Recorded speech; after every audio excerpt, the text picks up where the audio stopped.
Now at noon, snow for the weekend. We're talking about those chances coming up. Plus, we've talked about the pain at the pump. Now we want to share some tips on how to save a few bucks on gas. Some who lost their taste and smell because of COVID-19 are still experiencing the issue several months later.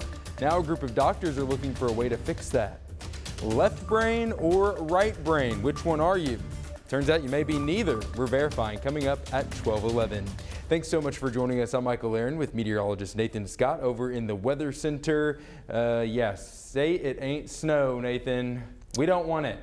Good afternoon, Michael. Yeah, it's hard to believe, but it is still March. It's still technically astronomical winter, and we do get snow here in Central Arkansas at times for the month of March. Here's what we're looking at right now. It's really going to be Friday afternoon and Friday evening. A short window, we could see a band of moderate to heavy snow take place across the region. So you can expect it from Arkadelphia, Pine Bluff, Little Rock, and off to the north.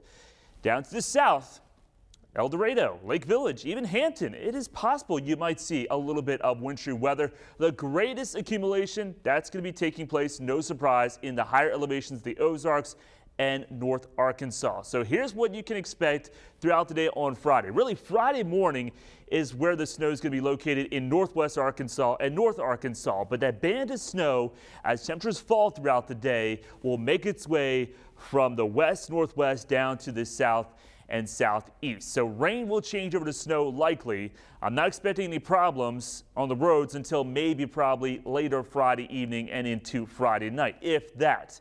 Temperatures have been above freezing for many nights.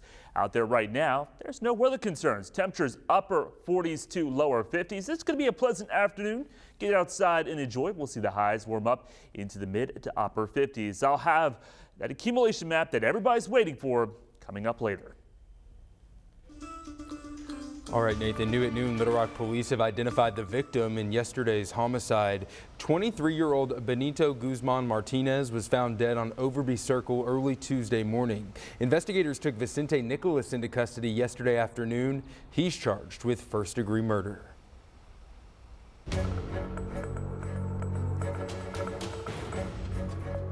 Russian forces continue their siege of Ukrainian cities. The battles have forced millions of Ukrainian civilians to flee. Skylar Henry is at the White House with the latest on the ground in Ukraine and the refugee crisis the war has created. The Kyiv Symphony Orchestra used a temporary ceasefire to stage a concert Wednesday, a brief respite from the war.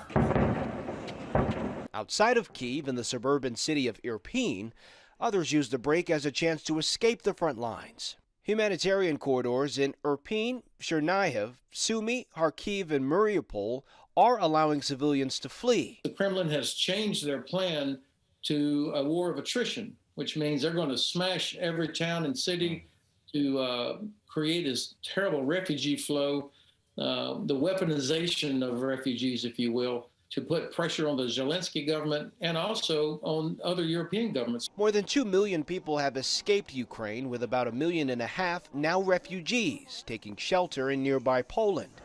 Poland is the first stop on Vice President Kamala Harris's trip to Europe.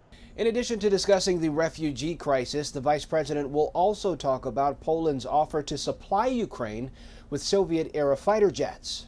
Ukraine says the Russian-made jets can be put to use right away because their pilots are already trained to use them. The best bet is the older Soviet Union types like MiGs and Sukhois. Poland agreed to supply the jets, but only if they first go to the U.S. and other NATO countries before being delivered to Ukraine. Afternoon, everybody. The Pentagon shot down that plan, saying it would create the perception that NATO was taking part in the war. Skylar Henry, CBS News, the White House. A State Department official says Poland did not consult with the U.S. before issuing a statement announcing its plan to provide jets to Ukraine. For those who drive to work, gas prices, they have been top of mind. That's especially true right now, given how expensive they are. Little Rock food truck owner Johnny Wallace says gas prices are cutting into his profit, like so many. A local economist says if they keep rising, food trucks and delivery services may be forced to pause operations. I think this is something which now a lot of them are realizing that the business model doesn't work if gas prices are this high for this long. If you're wondering when gas prices could go back to normal, he and other experts say they'll likely stay high well after the conflict in Ukraine ends. We cannot avoid the increases. We certainly can't control the prices. So what can we do to find some relief when filling up the gas tank? Let's start with how you drive. Experts say you should try to avoid letting your engine idle. It can eat up fuel, as can sudden starts and stops. Another suggestion, slow down. Speeding increases fuel consumption and decreases economy. Using cruise can help you maintain speed and avoid acceleration, which eats up more gas. Planning ahead is also key to conservation. Combine errands and follow an efficient route. And with gas being cheaper in Arkansas than most states, experts have this advice. And if you are traveling out of state, taking a road trip, you'll certainly save a few bucks by filling up at home rather than on the road. Free mobile apps make it easy to seek out the cheapest price near you. Gas Buddy, Gas Guru, and Waze are among the most popular. And don't forget about reward programs that turn points into discounts at the pumps. Losing your sense of smell and taste have been the most talked about symptoms of COVID-19. Some patients can still even experience the problem months after the infection. Now researchers in Philadelphia are testing a new way to restore those senses. Stephanie Stahl explains. Nancy D'Amato is finally able to enjoy eating again. She lost her ability to taste and smell after a bout with COVID-19 last February. It was really, really jarring. I mean, I lost it instantaneously. It's often one of the first symptoms of COVID that's usually temporary. But for some patients like Nancy, the inability to taste and smell again lasts and becomes a COVID long-haul symptom. It was life-changing that I couldn't enjoy any food. I didn't want to eat. It was so depressing. With limited treatment options, Nancy found an intriguing research project at Jefferson Health. I really feel that it's helping me. The Jefferson research is testing platelet-rich plasma, PRP, from the patient's own blood to restore smell. It's been used to heal injuries and regrow hair. Now, instead of injections, Dr. Rosen and his team are using a biodegradable sponge infused with PRP. We put it up very high in the nose where all the smell fibers are located. It gets absorbed through the lining of the nose. It basically helps those cells that have been damaged by the COVID virus to start regenerating. He says of the 9 COVID patients who've received PRP, 8 have responded. I'm able to start to enjoy some flavors, food again. After 5 treatments once a month, Nancy says her sense of smell and taste are slowly coming back. She's able to enjoy her perfume again and is back to wine tastings. Stephanie Stahl, CBS News, Philadelphia.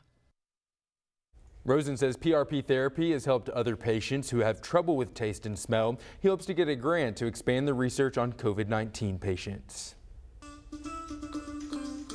In case you missed it on Wake Up Central this morning, the Conway City Council approved funding for the city's overnight emergency shelter in a unanimous vote last night. These are renderings of what that shelter could look like. It will sleep up to 40 people and feature a day-use resource center, a courtyard, free internet access, case management services, laundry, restrooms, and showers. The facility could be complete as early as 2023. We'll have more on what this means for the city of Conway tonight at 5. And then tonight at 6, just up I-40, we'll hear from officials at Arkansas Tech University. It's changing how potential students will qualify for scholarships at the school. The new system will be based off high school grade point average rather than a student's SAT or ACT score. According to the college, the scholarships will be broken up to 4 tiers depending on your GPA. That new system will begin for the fall 2022 semester. Again, you don't want to miss that tonight at 6.